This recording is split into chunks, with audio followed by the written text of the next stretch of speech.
اب ان کی عدت گزر چکی، اب زندگی کا ایک اگلا مرحلہ شروع ہوتا ہے. سیدنا ابو بکر سے شادی، یعنی حضرت اسماء کا ایک مقام تو پہلے بتایا گیا کہ وہ حضور صلی اللہ علیہ وسلم کی سالی تھی، لیکن یہ کسی نے نہیں بتایا آپ میں سے کہ وہ حضرت ابو بکر کی بیوی بھی تھی، اور ان سے جو ان کی اولاد ہوئی، یعنی جو بیٹا ہوا، ان کا جو آگے بیٹا تھا وہ مدینہ کے فقہائے سبع میں سے ایک تھے. غزوہ حنین کے دوران، کب ہوا تھا غزوہ حنین؟ فتح مکہ کے بعد. شابش. غزوہ حنین کے دوران میں سیدنا ابو بکر صدیق کی بیوی ام رومان اپنے خالق حقیقی سے جا ملی، ان کی وفات ہو گئی. ابو بکر صدیق نے اسماء بنت امیس کو شادی کا پیغام دیا. ابو بکر جیسی مثالی شخصیت کے پیغام کو کیسے مسترد کیا جا سکتا ہے؟ ان کی خوبیاں تو بے شمار ہیں. سیدہ اسماء اس جلیل القدر ہستی کے گھر داخل ہوئی جس نے سب سے پہلے نور ایمان سے اپنے دل کو منور اور اپنی آنکھوں کو ٹھنڈا کیا. سیدنا ابو بکر صدیق نے سیدہ اسماء کے ساتھ رشتہ ازدواج میں منسلک ہونے کے بعد اس پر اور اس کی اولاد پر محبت اور شفقت نچھاور کی، یعنی حضرت ابو بکر نے ان کا بہت خیال رکھا. شادی کے بعد حجۃ الوداع کے لیے جاتے ہوئے راستے میں سیدہ اسماء کے ہاں محمد بن ابی بکر صدیق نے جنم لیا. کب؟ حجۃ الوداع کے لیے جاتے ہوئے راستے میں، یعنی انہیں معلوم ہوگا کہ ان کا بچہ پیدا ہونے والا ہے اور اتنا مشکل سفر ہے، لیکن انہوں نے اس موقع کو جانے نہیں دیا. حج کے سفر میں ساتھ چلی گئی اور راستے میں بچے کی ولادت ہوئی اور اس کے بعد اپنا حج جاری رکھا. ہم لوگ کیا کرتے ہیں؟ بچہ پیدا ہو جائے تو پھر کیا کرتے ہیں؟ میرا سوال سمجھ آیا؟ کوئی نہیں آیا؟ آرام کرتے ہیں، پھر 40 دن بیڈ پہ لیٹے رہتے ہیں، اور جی ہاں 40 دن پہلے بھی آرام ہوتا ہے، سفر وغیرہ نہیں ہوتا، نمازیں بھی بیٹھ کے پڑھی جانے لگتی ہیں. حالانکہ اگر آخر تک سجدہ کرتے رہیں تو ولادت میں بہت سہولت ہوتی ہے. اور کہتے ہیں کہ 40 لوگ خدمت کے لیے آ جاتے ہیں، اور اگر نہ کوئی آئے تو پھر سیلف پٹی کا شکار ہو جاتے ہیں اور ڈپریشن کا شکار ہو جاتے ہیں. اصل میں یہ ہے کہ ہم نے بہت ساری چیزوں کو، ٹھیک ہے اس میں عورت کے اوپر ایک بہت اہم مرحلہ گزرتا ہے، بہت مشکل ہوتی ہے سب کچھ، لیکن چونکہ ہماری زندگی مشقت کی نہیں رہی، اس لیے ہر چھوٹی بڑی بات ہمیں بٹھا دیتی، ہم سے کام چھڑا دیتی، اور ہم نان پروڈکٹیو ہو جاتے ہیں، کیونکہ ہم سمجھتے ہیں ہم نے ایک بچہ پیدا کر لیا، یہ سب سے بڑی پروڈکشن ہے. امام نسائی نے سیدہ اسماء بنت امیس سے روایت کیا ہے انہا ولدت محمد ابن ابی بکر الصدیق بالبیداء فذکر ابو بکر ذلك لرسول اللہ صلی اللہ علیہ وسلم فقال مرها فلتغتسل ثم لتهل. اس کا ترجمہ انہوں نے نہیں کیا. وہ کہتی ہیں کہ انہوں نے، یعنی کہ امام نسائی نے روایت کیا ہے کہ حضرت اسماء نے محمد بن ابی بکر صدیق کو بیداء کے مقام پر جنم دیا. اب دیکھیے کہ ان کے جو پہلے 3 بیٹے تھے ان میں پہلے سے ہی کون تھے؟ محمد تھے، عبداللہ، محمد اور عون، اور اب پھر انہوں نے بچہ پیدا ہو تو اس کا نام بھی محمد رکھا. آپ کو شاید میں نے یہ واقعہ سنایا ہو جب سیرت پڑھا رہی تھی کہ ایک شخص کے 10 بیٹے تھے اور اس نے ہر بیٹے کا نام محمد رکھا تھا، اور باہم فرق کیسے کرتے تھے، ڈسٹنگوش کیسے کرتے ایک بچے کو دوسرے سے، محمد الاول، محمد الثانی، محمد الثالث، محمد العاشر، 10واں محمد، 9واں محمد، 8واں محمد. دنیا میں جتنا یہ نام رکھا گیا ہے اتنا شاید ہی کوئی اور نام رکھا گیا، جس کثرت سے لوگوں نے یہ نام رکھا. اور پھر بعض اوقات لوگ پکارتے نہیں لیکن نام کے شروع میں محمد ضرور رکھ لیتے ہیں. تو یہ بچہ بھی، یعنی کہ یہ بچہ اور پھر اس سے آگے جو قاسم بن محمد تھے جو بہت بڑے عالم ہوئے، وہ انہی کی نسل سے تھے. فذکر ابو بکر ذلک لرسول اللہ صلی اللہ علیہ وسلم. تو حضرت ابو بکر نے حضور صلی اللہ علیہ وسلم کو خبر دی، کس بات کی؟ بیٹے کی پیدائش کی. فقالا، تو آپ نے فرمایا، مرہا، آپ ان کو کہیے، یعنی اسماء کو، فلتغتسل، وہ نہا لیں، ثم لتحل، پھر تلبیہ پڑھیں، یعنی حج کا احرام باندھ لیں. اس سے کیا پتہ چلتا ہے؟ جی، حج کیا جا سکتا ہے. سیدہ اسماء ابو بکر صدیق کی ہر مسرت و شادمانی میں برابر شریک رہی. دونوں وفا کے پیکر میاں بیوی کو رسول اللہ صلی اللہ علیہ وسلم کے دنیا فانی سے کوچ کرنے اور وحی کے منقطع ہونے کا انتہائی صدمہ پہنچا۔ مسند خلافت پر براجمان ہونے کے بعد جو سیدنا ابو بکر پر پہلا کٹھن مرحلہ پیش آیا وہ اسامہ بن زید کی امارت میں لشکر اسلام کی روانگی کا تھا۔ بعض صحابہ کرام نے یہ مطالبہ کیا کہ لشکر اسلام کا امیر کسی ایسے صحابی کو بنایا جائے جو ان سے عمر میں بڑا ہو۔ آپ کو معلوم ہے کہ وہ ابھی تین ایج میں تھے، شاید 17 سال کے تھے، اور ان کے پیچھے حضرت ابو بکر اور حضرت عمر اور بڑے بڑے صحابہ جہاد کے لیے جا رہے تھے۔ لیکن ابو بکر صدیق نے اس تجویز کو نہ مانا، کیونکہ آپ رسول اللہ صلی اللہ علیہ وسلم کے کیے گئے فیصلے کو ختم کرنا پسند نہیں فرماتے تھے، کہ اگر اللہ کے رسول صلی اللہ علیہ وسلم نے ان کو امیر مقرر کیا تھا تو انہی کو رہنا چاہیے، آپ کے جانے کے بعد اب یہ فیصلہ تبدیل نہیں ہونا چاہیے۔ ابو بکر صدیق لشکر اسامہ کو الوداع کہنے تھوڑی دور تک پیدل اس کے ساتھ چلے۔ اب یہ خود نہیں گئے کیونکہ ان کو امیر بنا دیا گیا اور باقیوں کو رخصت کر دیا۔ مسند خلافت پر براجمان ہونے کے بعد سیدنا ابو بکر صدیق کے لیے دوسرا کٹھن مرحلہ ان مرتدین کا پیش آیا جنہوں نے زکوٰۃ دینے سے انکار کر دیا تھا۔ ابو بکر صدیق نے زکوٰۃ نہ دینے والوں کی سرکوبی کے لیے لشکر کشی کی اور عزم راسخ کا مظاہرہ کرتے ہوئے ان کی اینٹ سے اینٹ بجا کے رکھ دی۔ رسول اللہ صلی اللہ علیہ وسلم نے دین اسلام کی جو بنیادیں استوار کی تھیں، ابو بکر نے ان بنیادوں کو اور زیادہ مضبوط کیا اور فتنہ ارتداد میں ان مرتد ہونے والے جو اسلام کے دائرے سے نکل گئے تھے، جنہوں نے انکار کیا تھا، ان لوگوں کی جڑیں کاٹ دی۔ عہد صدیقی میں کافر دم بریدہ ہو گئے اور لشکر اسلام نے یمامہ کے فتنہ پرداز مسلمہ کذاب کو جہنم رسید کیا۔ شیخ الاسلام ابو بکر صدیق کے دل میں نبی صلی اللہ علیہ وسلم سے ملاقات کا شوق انگڑائیاں لینے لگا۔ رسول اللہ صلی اللہ علیہ وسلم کی جدائی کو برداشت کرنا ان کے لیے دشوار ہو گیا تو بیمار پڑ گئے۔ جب انہوں نے محسوس کیا کہ میرا آخری وقت قریب آ گیا ہے تو اپنی بیوی اسماء کو وصیت کی کہ تم مجھے اپنے ہاتھ سے غسل دینا، جس دن میں وفات پا جاؤں اس دن نفل روزہ نہ رکھنا۔ جب کوچ کا وقت قریب آ گیا تو ابو بکر صدیق کا چہرہ اور زیادہ چمکنے لگا۔ سیدہ اسماء نے اپنے رفیق حیات کو حالت نظم میں دیکھ کر ان کے چہرے کو محبت بھرے انداز میں اپنے سینے سے لگا لیا اور قرآنی آیات کی تلاوت شروع کر دی تاکہ صدیق اکبر آیات سن کر دلی سکون محسوس کریں۔ تھوڑی دیر بعد زندگی کی ڈور ٹوٹ گئی۔ اللہ ان پر اپنی رحمت کی برکھا برسائے، ان پر اپنا فضل و کرم کرے اور انہیں اپنی رضا سے نوازے۔ اسماء رضی اللہ تعالیٰ عنہا کثرت کے ساتھ روزے رکھنے کی عادی تھی، لیکن جس دن ابو بکر صدیق نے وفات پائی انہوں نے روزہ نہ رکھا اور اپنے جلیل و قدر عالی مقام خاوند کی میت کو اپنے ہاتھوں سے غسل دیا۔ یہ ہمارے ہاں ایک عجیب سی مت ہے کہ مرنے کے بعد شوہر اور بیوی کا رشتہ ختم ہو جاتا ہے، بلکہ بعض جگہوں پر تو اتنی شدت پسندی سے کام لیا جاتا ہے کہ وہ بیوی کو چہرہ بھی نہیں دیکھنے دیتے، یا شوہر کو بیوی کا چہرہ مرنے کے بعد نہیں دیکھنے دیتے۔ یہ درست بات نہیں ہے۔ اب آپ دیکھیں کہ حضرت اسماء حضرت ابو بکر کو خود غسل دینے والوں میں ہے۔ اس طرح انہوں نے اس وصیت پر عمل کرنے کی سعادت حاصل کی۔ سیدہ اسماء سیدنا ابو بکر کی بہت اچھی رفیقہ حیات ثابت ہوئی۔ امیر المومنین سیدنا علی رضی اللہ تعالیٰ عنہ سے شادی۔ حضرت اسماء نے عدت پوری کی۔ پہلے خاوند جعفر کے تینوں بیٹوں اور دوسرے خاوند ابو بکر صدیق کے بیٹے کی تعلیم و تربیت کو وظیفہ حیات بنا لیا، یعنی بیوہ ہو چکی ہیں، 4 بچے ہیں اور چاروں کی تعلیم و تربیت کر رہی ہیں۔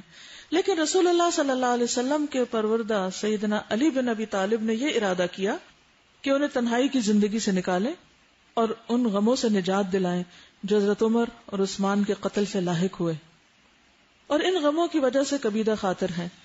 علی بن ابی طالب نے انہیں نکاح کا پیغام بھیجا اور ان کے ساتھ رشتہ ازدواج میں منسلک ہو گئے۔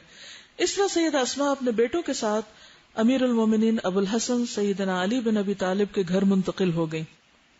وہ حضرت علی کے ساتھ رشتہ ازواج میں منسلک ہو کر ان کی مددگار بن گئیں۔ حضرت علی کی حکمت اور دانائی کی وجہ سے ان کی حکمت و دانائی میں بھی اضافہ ہوا۔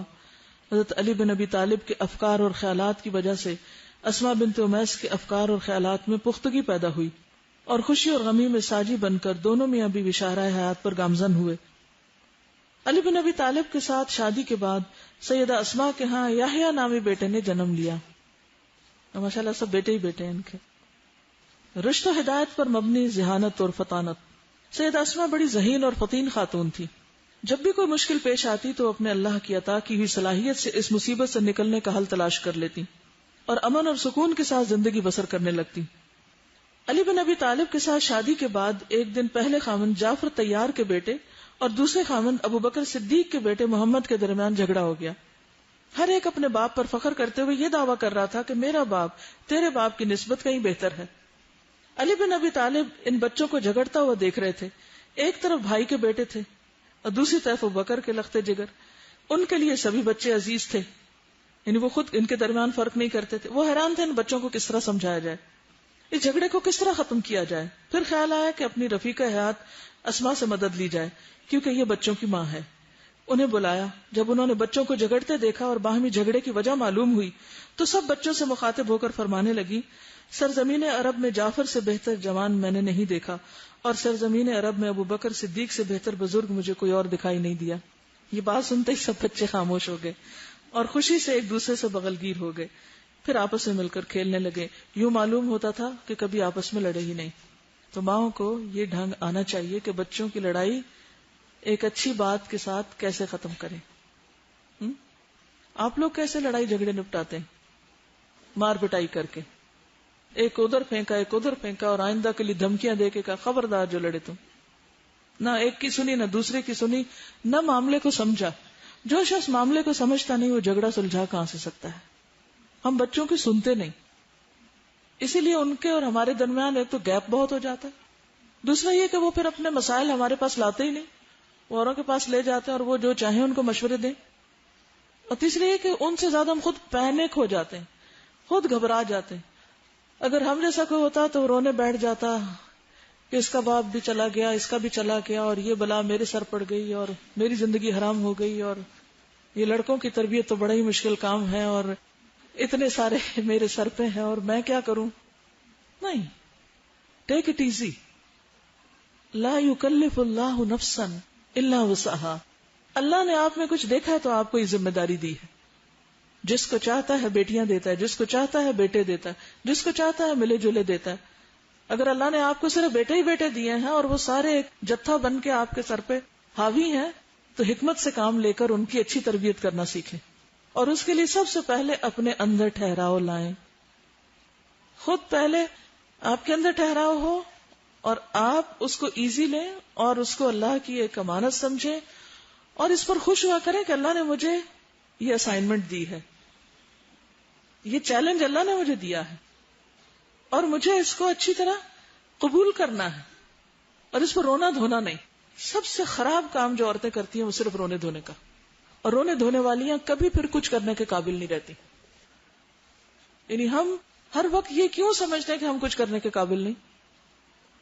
دنیا ویمن امپاورمنٹ کی بات کر رہی اور دین پڑھی ہوئی خواتین پہلے سے بھی زیادہ اتنی کمزور ہو جائیں کہ وہ ہر چھوٹی بڑی بات پر رونا شروع کر دیں. کیا رونے سے کبھی مسائل حل ہوئے؟ اگر آپ شوہر کے سامنے بہت زیادہ روئیں گی تو وہ کیا کرے گا؟ ہمدردی کرے گا، دلاسا دے گا، یا کہیں اور جائے گا جہاں کوئی ہنستا کھیلتا ملے گا اس کو؟ اور باہر بہت ہیں، فکر نہ کریں آپ. ماں نے بچوں سے پوچھا کہ کانفلکٹ رکھتے ہیں کہ کھا لیے سارے ختم کیے، اس نے کہا اس کے اوپر پتہ نہیں اس کو کیا کیا، جب تک تم ختم نہیں کرو گی یہ وہ کہتا جا رہا میں سارے. آپ نے میں نے کہا کیا بات ہے؟ کہتا میں پورا ڈبہ نہیں کھا سکتا، امی کہہ رہی ہے سارے ختم کیے. اب وہ ماں پیالے کی بات کر اور وہ سارے ڈبے کی بات کر رہے ہیں. مس کمیونیکیشن. کیونکہ ہم غصے میں جذبات میں بولے چلے جاتے ہیں اور بچہ بعض اوقات منہ دیکھ رہا ہوتا ہے کہ ماں کیا کہہ رہی ہے، کیا کہنا چاہتی ہے. بلیو میں سب سے بڑی مشکل ہماری بچوں کے ساتھ مس کمیونیکیشن، اور اس کی وجہ ہمارا خود اپنا جذباتی پن اس قدر چھا جانا کہ توجہ سے بات ہی نہ سننا. تو اگر آپ واقعی چاہتے ہیں کہ بچوں کی تربیت کریں تو پہلے اپنی کر لیں، اور اگر کچھ نہیں کر سکتے اپنے ساتھ تو کم از کم نارمل ہو جائیں. اب نارمل نظر نہ آئے ان کو، نہ شوہر کو اور نہ بچوں کو. اب آپ کہیں کہ پھر ہم مصیبت کے مارے کس کے آگے روئیں؟ اللہ ہے نا، جس کو یہ یقین ہوتا ہے کہ ہر چیز پر اجر ہے. اور ایسا نہیں ہوتا کہ اللہ تعالیٰ تنہا چھوڑ دیتا ہے، اللہ تعالیٰ ضرور مدد کرتا ہے. امن یجیب المضطر اذا دعاہ ویکشف السوء. لیکن ہم جن کے پیچھے بھاگتے ہیں وہ ہمارے غموں کا مداوا نہیں ہوتے. اور یہ بات آزما کے دیکھ لیجئے کہ جب آپ لوگوں سے توقعات چھوڑ کے اللہ سے توقع رکھیں گے تو لوگ بھی آپ کی ہمدردی کریں گے، پھر لوگ بھی آپ کے کام آئیں گے، لوگ بھی آپ کی مدد کریں گے. لیکن اگر آپ اللہ کو چھوڑ کر اور لوگوں کے اوپر توقع رکھے ہوئے کہ میرا یہ کام فلاں کر دے گا اور یہ فلاں کرے گا اور یہاں سے مجھے یہ خیر اور یہ ہمدردی ملے گی، خیر تو ساری کی ساری اللہ کے ہاتھ میں، عزت تو ساری کی ساری اللہ کے ہاتھ میں ہے. دلوں میں محبت بھی وہی ڈالتا ہے، دلوں میں قدردانی بھی وہی پیدا کرتا ہے. جب وہ کسی سے محبت کرتا ہے تو سب اس سے محبت کرنے لگتے ہیں. لیکن اللہ کی نافرمانی میں اور اپنی ذمہ داریوں سے غفلت میں اور صرف اپنے آپ کو مظلوم قرار دینے میں کسی مسئلے کا حل نہیں. تو اس لیے بہادر بنیے. ان بہادر خواتین کے حالات آپ پڑھ رہی ہیں، اور اس میں سب سے اہم چیز جو آپ نے اپنے اندر لانی اپنے کردار کے اندر، وہ کیا ہے کہ ایسا ہی کانفیڈنس، ایسی ہی بہادری اور ایسی حکمت، ہمت، حوصلہ. کیونکہ ماں اگر گھر میں پریشان ہو جائے تو سارے گھر کا نظام خراب ہو جاتا ہے. اگر وہ بیمار پڑ کے بستر پہ لیٹ جائے سارا گھر الٹا پڑا ہوتا ہے. تو آپ نے ہمت سے کام لینا ہے، اٹھ کے بیٹھنا ہے اور اپنے آپ سے کہنا ہے مجھے کچھ نہیں. کیونکہ جب ہم صرف سیلف سینٹرڈ ہوتے ہیں نا، ہر چیز میں خود کو دیکھتے ہیں، اب مجھے کیا ہو رہا ہے، اچھا میں بہت خوش ہو رہی ہوں، اچھا اب کیا ہے، اب میں بہت غمگین ہو رہی ہوں، اب مجھے یہ ہے، اب مجھے یہ ہے. ہر وقت میں ہی میں ہوں. اس سے باہر آ جائے، کیونکہ یہ اپنے آپ کو پوجنا بھی ہوتا ہے. پھر تو اللہ تعالیٰ کو یہ نہیں پسند کہ ہم سب سے زیادہ اپنے ہی بارے میں فکر کرتے رہیں. ہم سب کی کریں گے، اللہ ہماری کرے گا، اور وہاں سے مدد کرے گا کہ جہاں سے آپ سوچ بھی نہیں سکتے. بہرحال انہوں نے اتنے بڑے جھگڑے کو، جس کو حضرت علی نہیں سلجھا سکے، ایک خاتون نے ایک چھوٹے سے جملے سے سلجھا دیا، بات ختم. حضرت علی یہ صورتحال دیکھ کر انگوش بدنداں رہ گئے، یعنی وہ بھی حیران ہو گئے کہ یہ ہوا کیا، اور اپنی بیوی کی ذہانت و فطانت کا اعتراف کیے بغیر نہ رہ سکے. پھر مسکراتے ہوئے فرمایا، آپ نے ہمارے لیے تو کوئی گنجائش ہی نہیں چھوڑی. ایک سرزمین عرب کا بہترین جوان اور دوسرا سرزمین عرب کا بہترین بزرگ، ہم کدھر گئے؟ اب آپ دیکھیے نا، ظاہر وہ شوہر تھے اور وہ اپنے پچھلے 2 شوہروں کی خوبی بیان کر رہی ہیں. تو حضرت اسماء ان کی بات سن کر فرمانے لگی، امیر المومنین، تینوں میں آپ کے بہتر مقام کے بھلا کیا کہنے. اصل بات یہ ہے کہ یہ باتیں بھی جب کہنی آتی ہیں اور سمجھ آتی ہیں جب ہمارے دل میں لوگوں کی واقعی قدر بھی ہوتی اور ہم ان کا یہ مقام سمجھتے بھی ہیں اور سچے ہوتے ہیں اس میں. جب سب سیلف سینٹرڈ ہوتے ہر وقت اپنا رونا دھونا، تو اس میں ہمیں یہ نہیں نظر آتا کہ اس کی خوبی کیا، اس کی کیا، اس کی کیا. جو شخص دوسروں کی خوبیاں نہیں دیکھ سکتا، ضرورت کے وقت ان کو بیان بھی نہیں کر سکتا. یہ سن کر ابو الحسن سیدنا علی بن ابی طالب خوش ہو گئے. اسماء اس قابل تھی کہ وہ خلیفۃ المسلمین کی بیوی ہو اور امیر المومنین کی رفیقہ حیات بن کر خاتون اول کے مقام پر فائز ہو. یعنی ایک کے بعد ایک خلیفہ کی یہ اہلیہ تھی. ایک صبح فجر کی نماز کی ادائیگی کے لیے امیر المومنین علی بن ابی طالب گھر سے مسجد کی طرف روانہ ہوئے. عبد الرحمن بن ملجم نے ان پر زہر میں بجھی ہوئی تلوار کے ساتھ قاتلانہ حملہ کر دیا. آپ زخموں کی تاب نہ لاتے ہوئے اللہ کو پیارے ہو گئے. ان کی وفات سے سیدہ اسماء پر غم کے پہاڑ ٹوٹ پڑے. اسی غم و اندوہ میں مبتلا ہو کر بیمار ہو گئے. بیماری ان پر غالب آ گئی. پھر تھوڑے ہی عرصے میں اپنے خالق حقیقی سے جا ملی. اللہ ان پر اپنی رحمت کی برکھا برسائے اور ان کی عمدہ مہمان نوازی کرے، آمین. آسمان آپ کی لاحت پر شبنم فشانی کرے. لیکن یہاں پر میں آپ سے فیڈ بیک چاہوں گی کہ آپ نے اپنے لیے اس کردار میں کیا پوائنٹ اپنے سامنے رکھا، یا کون سی چیز آپ سمجھتی ہیں کہ آپ ایک چیز اس سیشن سے لے جا سکتی ہیں جس پر آپ عمل کریں گی اور آپ کی زندگی میں واقعی تبدیلی آئے. جی آپ فرمائیے.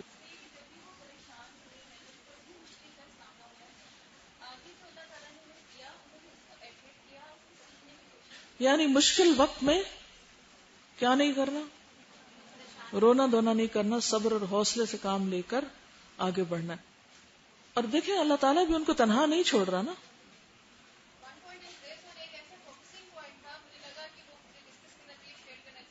ضرور.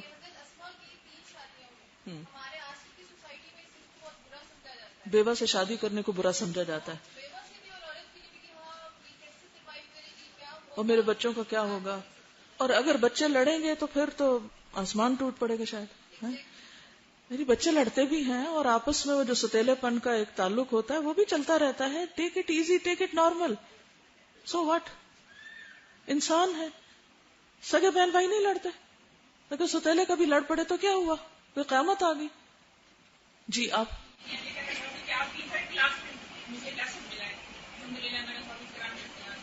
اوکے.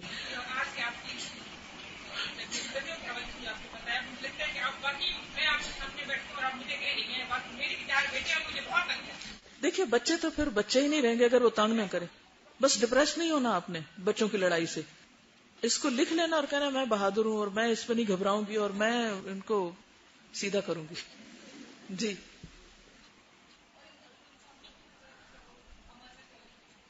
اس سے بڑی اہم بات پتہ چلتی ہے نا کہ پرائرٹی آخرت تھی.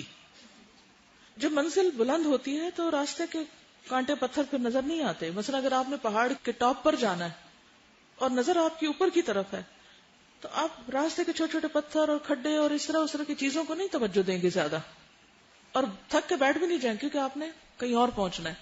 جب ہماری منزل آخرت ہوگی تو پھر یہ دنیا میں, یہ تو دنیا کا ایک حصہ ہے, کبھی سردی کبھی گرمی کبھی کچھ کبھی کچھ, ان چیزوں کو بہت اہمیت نہیں دینی. جی.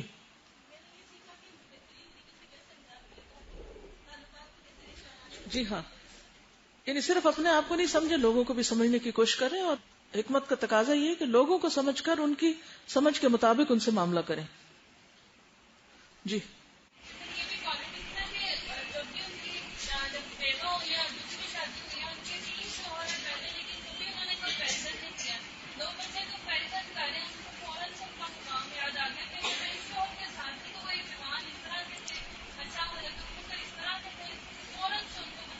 اس سے بڑی اہم بات پتہ چلتی ہے کہ ہر ایک کا اپنا ایک مقام ہوتا ہے. لوگوں کو بہت کمپیئر نہیں کرنا چاہیے. ہر ایک کی اپنی اپنی خوبی ہوتی ہے, اور اگر آپ بحیثیت استاد کے یا بحیثیت ایک رہنما کے یا کسی بھی حیثیت میں, گھر میں ایک ماں کی حیثیت کے, آپ دیکھیں گے کہ ہر بچے کی ایک خوبی ہوتی, اور اس خوبی کے ساتھ آپ اس کو ایکسپٹ کریں, اور اس کی کچھ خامیاں بھی ہوں گی, اس کے ساتھ اس کو ایکسپٹ کریں. لیکن اگر آپ یہ کمپیئر کرتے رہنا کہ میرے اس بچے نے تو اس عمر میں قرآن پڑھ لیا تھا اور یہ ابھی کچھ نہیں کر پایا اور یہ نالائق ہے, اور فلاں تو میری بیٹی بہت ہی فرما بردار تھی, اور یہ طریقہ چھوڑ دیں. ہر بچے کی خوبی آپ کو پتا ہونی چاہیے, ٹپ پہ ہونی چاہیے, کون سا بچہ کس چیز میں اچھا ہے. اور جب آپ ان کو یاد کریں یا ان کے بارے میں سوچیں یا ان سے معاملہ کریں تو اس کو سامنے لائیں. پھر آپ ان سے اتنی ہی توقع رکھیں گے, آپ ان سے ہر چیز کی توقع نہیں رکھیں گے. ہم کیا چاہتے ہیں, ہر خوبی ہر بچے میں آ جائے. یہ ممکن نہیں. بہت کم ایسا ہوتا ہے زندگی میں, اکا دکا خال خال کہیں لوگ ہوتے ہیں جن پر ایک سے زیادہ خیر کے دروازے کھل جاتے ہیں, وہ ایک وقت میں ایک سے زیادہ کام کر پاتے ہیں. بہت سے لوگ ایک چیز کے ساتھ ہی کمفرٹیبل ہوتے ہیں, ان کی اتنی صلاحیت ہوتی. جی آپ فرمائیے. ان کا سوال ہے کہ صبر اور برداشت کی اگر بہت بھی کوشش کریں اور پھر بھی صبر نہ آ رہا ہو تو پھر کیا کریں. دیکھیے مجھ سے جب بھی کسی نے سوال کیا, اکثر لوگ مختلف مجالس میں سوال کرتے رہتے ہیں, اور پھر وہ ہر ایک سے سوال کرتے ہیں, صرف نہیں کہ مجھ سے, آپ نے ہو سکتا ہے یہ سوال کسی اور سے بھی کیا ہو, اسی طرح اور بھی سوال, ہم یہ کام کیسے کریں, ہم وہ کیسے کریں, اور زندگی ان کی بیت جاتی ہے اسی سوال میں کہ اچھا یہ کیسے کریں, یہ کیسے ہو. میں نے اس پر بہت غور کیا ہے کہ لوگوں کی یہ نفسیات کیوں ہے, کیوں وہ ساری زندگی صرف پوچھتے ہی رہتے ہیں اور کرتے کچھ نہیں. اس لیے کہ ان کی کرنے کی نیت نہیں ہوتی. وہ صرف مختلف سوال کر کر کے اپنی کمی, کوتاہی, کمزوری کو جسٹیفائی کرتے ہیں. صبر کیسے کریں, غم کو کیسے دور کریں, فلاں کام کیسے کریں, سب سے پہلے اس کی نیت کر لیں کہ کرنا ہے. جس دن آپ کی نیت سچی ہو گئی, ارادہ سچا ہو گیا, آپ کے لیے دروازے کھل جائیں گے. اور اگر آپ کی نیت اپنی نہیں کرنے کی تو دوسرے لوگ آپ کو 100 حل بتائیں, آپ کو اس میں سے ایک بھی قابل عمل نظر نہیں آئے گا. اور وہ کہیں گے ہاں ہم نے فلاں سے بھی پوچھا تھا, وہ ہماری کوئی سیٹسفیکشن نہیں ہوئی, ہماری کوئی تسلی نہیں ہوئی, وہ بات سمجھ نہیں آئی. بھئی آپ سمجھنا چاہتے تو آپ کو اللہ سجھا دیتا, پھر آپ کو اتنی دفعہ وہ بات نہ پوچھنی پڑتی. کچھ بھی کرنا چاہیں پہلے اپنے آپ کو کھنگالیں، واقعی کرنا چاہتے ہیں؟ واقعی آپ سچے ہیں اپنی نیت میں، اپنے ارادے میں پکے ہیں؟ اور اگر آپ سچے ہیں تو اللہ آپ کے سچ کو قبول کرے گا اور آپ کو ضرور موقع دے گا. اور اگر پھر بھی موقع نہیں ملا تو تب بھی خوشخبری ہے، اور وہ کیا؟ اللہ تعالیٰ آخرت میں لکھ لے گا. مدینہ سے کچھ لوگ نہیں جا سکے تھے غزوہ تبوک پر، آپ نے واپسی پہ کیا فرمایا کہ کچھ لوگ ساتھ نہیں جا سکے تھے مگر وہ ہر جگہ تمہارے ساتھ تھے، اجر میں ساتھ تھے، کیونکہ نیت کے سچے تھے. تو جس دن ہم کسی بھی معاملے میں نیت میں سچے ہو گئے تو پھر کر پائے تو کیا کہنے، نہ بھی کر پائے تو اجر ہے، اور بہت بڑا اجر ہے. اور ہو سکتا ہے اس میں بھی کوئی خیر ہو کے، یعنی کہ آپ کی وہ دعا قبول نہ ہو رہی کیونکہ اللہ کو پتا ہے کہ اگر وہ قبول ہو گئی تو ہو سکتا ہے وہ نعمت پا کے آپ شکریہ ادا نہ کریں اور آپ پہلے حال سے بھی جائیں. تو اپنی سچائی ثابت کریں، باقی باتیں چھوڑ دیں. یہ کہتی ہے کہ حدیث میں پڑھا تھا کہ حضرت جعفر کے گھر والوں کو جب ان کی شہادت کی خبر ملی تو انہوں نے چیخنا شروع کر دیا. آپ نے ایک آدمی کو انہیں چپ کرانے بھیجا، وہ خاموش نہ ہوئے تو آپ نے فرمایا ان کے منہ میں مٹی ڈال دو. کیا یہ حضرت اسماء تھی؟ نہیں، آپ نے پڑھا نا کہ حضرت اسماء نہیں ہو سکتی. جب انہوں نے خبر سنی تو اور عورتیں بھی اکٹھی ہو گئی تھی. بعض اوقات ایسا ہوتا ہے کہ وفات کے موقع پر وہ لوگ بھی آ جاتے ہیں گھر میں جن کو آپ نے کبھی دیکھا بھی نہیں ہوتا. اب آپ ان کے عمل کے تو ذمہ دار نہیں ہوتے کہ وہ آ کے کیا کچھ کر رہے ہیں، اور آنے والے بھی طرح طرح کے مشورے دے رہے ہوتے ہیں، یہ کر لو، یہ کر لو. اور بعض اوقات گھر والوں سے پوچھتے ہیں، بعض اوقات نہیں پوچھتے، خود ہی شروع کر دیتے ہیں. بعض اوقات اس میں بدعات بھی ہوتی ہیں. تو اس لیے آپ صلی اللہ علیہ وسلم نے جب آوازیں سنی تو آپ نے پھر منع کیا، اور جب منع نہیں تو کہا کہ ان کے منہوں میں خاک ڈال دو کہ انہوں نے کیوں نہیں بات سنی. کہتے ہیں کہ حضرت اسماء کو بیٹے کی ولادت کے بعد غسل کر کے حج کرنے کی اجازت مل گئی، جبکہ آج کل تو خواتین چاہے خون بند بھی ہو گیا 40 دن تک نماز اور قرآن نہیں پڑھتی. کیا یہ مدت 40 دن تک مقرر ہے یا جب بھی خون بند ہو جائے؟ 40 دن میکسیمم لمٹ ہے. بعض لوگ اسی دن پاک ہو جاتے ہیں، کئی 3 دن کے اندر. ہر ایک کی عادت مختلف ہوتی. تو حکم کیا ہے؟ جب بھی کسی کے دم کا یعنی خون کا انقطاع ہو جائے، رک جائے ان کے پیریڈز، تو اس کے بعد وہ نماز وغیرہ سب کچھ کرے. ٹھیک. کسی نے لکھا ہے کہ جب تک وسعت نظری نہ ہوگی ہم کسی چیز کو قبول نہیں کر سکتے. درست فرمایا آپ نے. تنگ نظری کی وجہ سے اپنے مقدر سے پیچھے رہ جاتے ہیں اور پریشانیوں میں الجھ جاتے ہیں.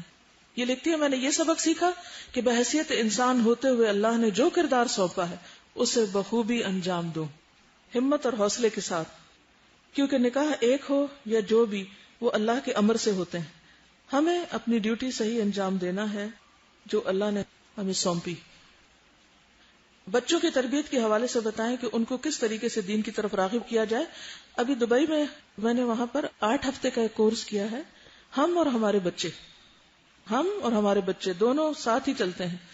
تو یہ سارے لیکچرز الحمدللہ ویب سائٹ پہ موجود ہیں. اس میں بچوں کی تربیت کے اصول، طریقے، ضابطے بتائے گئے ہیں. آپ لوگ مستقل طور پر آہستہ آہستہ سنتے رہیں اور اپنی تربیت کرتے رہیں، کیونکہ یہ کام ایک دن میں ہونے کا نہیں. کیونکہ اگر ہم اپنی تربیت نہیں کرتے اور صرف بچوں کی کرتے ہیں تو وہ نہیں ہو سکتی. یہ دونوں چیزیں ساتھ ساتھ ہوتی ہیں. چند باتیں حضرت اسماء کے بارے میں اور کروں گی جو اس کتاب میں نہیں ہے.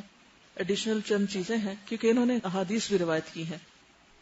حضرت اسماء کے بارے میں یہ بھی آتا ہے کہ جب حضرت جعفر کی شہادت ہو گئی تو نبی صلی اللہ علیہ وسلم کے پاس آئیں اور اپنے غم کا ذکر کیا تو آپ نے فرمایا تمہیں ان پہ فقر و فاقہ کا اندیشہ ہے، میں دنیا اور آخرت میں ان بچوں کا سرپرست ہوں.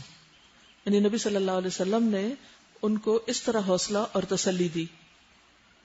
پھر آپ ان کے بچوں کے اوپر خاص توجہ بھی دیا کرتے تھے اور ان کے لیے دعا بھی کرتے. عبداللہ بن جعفر کہتے ہیں نبی صلی اللہ علیہ وسلم نے فرمایا محمد تو ہمارے چچا ابو طالب کے مشابہ ہے، یعنی جو ان کے بیٹے تھے. عبداللہ صورت اور سیرت میں میرے مشابہ ہے. پھر آپ نے میرا ہاتھ پکڑ کر بلند کیا اور دعا فرمائی کہ اے اللہ جعفر کے اہل خانہ کو اس کا نعم البدل عطا فرما اور عبداللہ کے دائیں ہاتھ کے معاملے میں برکت فرما. نبی صلی اللہ علیہ وسلم نے یہ دعا 3 مرتبہ فرمائی. عبداللہ بن جعفر کہتے ہیں حضرت جعفر کی شہادت کے موقع پر کہ نبی صلی اللہ علیہ وسلم نے آل جعفر کو 3 دن تک کچھ نہیں کہا. پھر ان کے پاس آئے اور فرمایا میرے بھائی پر آج کے بعد مت رونا. پھر فرمایا میرے بھائی کے بیٹوں کو میرے پاس لاؤ تو ہمیں لایا گیا گویا ہم پرندوں کے چھوٹے چھوٹے بچے ہوں. پھر فرمایا حجام کو میرے پاس لاؤ اور آپ نے اس سے کہا تو اس نے ہمارے سر مونڈ دیے، یعنی بال صاف کر دیے. یعنی آپ نے کہا نا کہ میرے ذمہ اور میں ان کی نگہداشت کروں گا، تو اس کا ایک عملی طریقہ ہے کہ آپ ان کے لیے دعا بھی کرتے اور ان کی تربیت بھی کہ تم نے رونا نہیں، اور پھر ان کے بالوں کی صفائی کا بھی اہتمام. پھر اسی طرح عبداللہ بن جعفر کہتے ہیں کہ نبی صلی اللہ علیہ وسلم جب کسی سفر سے واپس آتے تو ہم سے ملتے، چنانچہ آپ صلی اللہ علیہ وسلم مجھ سے اور حسن یا حسین سے ملتے تو آپ نے ہم میں سے ایک کو اپنے سامنے بٹھایا، یعنی ایک موقع پر، اور دوسرے کو پیچھے، یہاں تک کہ ہم مدینہ میں داخل ہو گئے. عبداللہ بن جعفر کہتے ہیں کہ ایک مرتبہ رسول اللہ صلی اللہ علیہ وسلم نے مجھے اپنی سواری پر پیچھے سوار کر لیا، پھر میرے کان میں ایک راز کی ایسی بات بیان فرمائی جو میں لوگوں میں سے کسی کو نہیں بتاؤں گا. اسما بنت امیس کہتی ہے کہ میں نے نبی صلی اللہ علیہ وسلم سے کہا کہ جعفر کے بیٹوں کو نظر لگ جاتی ہے، کیا میں ان پہ دم کر لیا کروں؟ آپ نے فرمایا ہاں، کیونکہ اگر تقدیر سے کوئی چیز سبقت لے جا سکتی تو وہ نظر ہے. حضرت اسما سے کئی ایک احادیث بھی روایت ہیں جن میں یہ نظر لگنے والی حدیث، اور حضرت اسما خود ان پہ دم کر دیا کرتی تھی. بعض اوقات ایسا ہوتا ہے نا کہ بچے بلا وجہ روتے ہیں یا تنگ کرتے ہیں یا اریٹیٹ ہوتے ہیں، خود ڈسٹرب ہوتے ہیں، اور وہ دم کیا ہے؟ ایاک نستعین کتاب کے اندر نظر لگنے کی دعائیں لکھی ہوئی ہیں. پھر اسی طرح یہ ہے کہ آپ صلی اللہ علیہ وسلم نے ان کو جب وہ بیوہ ہوئی تو بتایا کہ کس طرح تم 3 دن تک یعنی سوگ کے بعد جو لباس پہننا چاہو پہنو، سوائے اس کے کہ اس میں زینت اور خوشبو نہ ہو، یعنی نارمل ڈریس جو عورت پہنتی. پھر اسی طرح حضرت اسما بہت ذہین تھی. حضرت عمر کو ایک خواب آئی جس کی انہوں نے تعبیر کی تھی.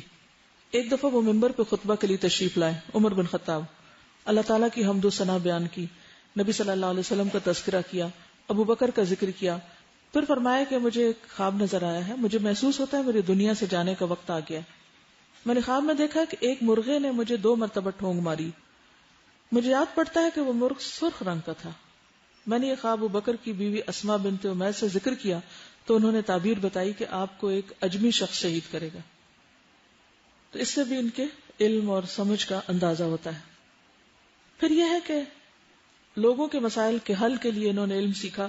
اسما بنت امیس سے روایت ہے، کہتی ہیں کہ میں نے عرض کیا یا رسول اللہ صلی اللہ علیہ وسلم، فاطمہ بنت ابی حبیش کو اتنی مدت سے استحاضہ کا خون آ رہا ہے اور وہ نماز نہیں پڑھ سکی.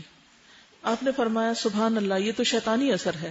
اسے چاہیے کہ ایک ٹب میں بیٹھے، اگر پانی پہ زردی غالب ہو تو ایک غسل ظہر اور عصر کے لیے کرے، اور ایک مغرب اور عشاء کے لیے، اور ایک فجر کے لیے، اور اس کے درمیان وضو کرے.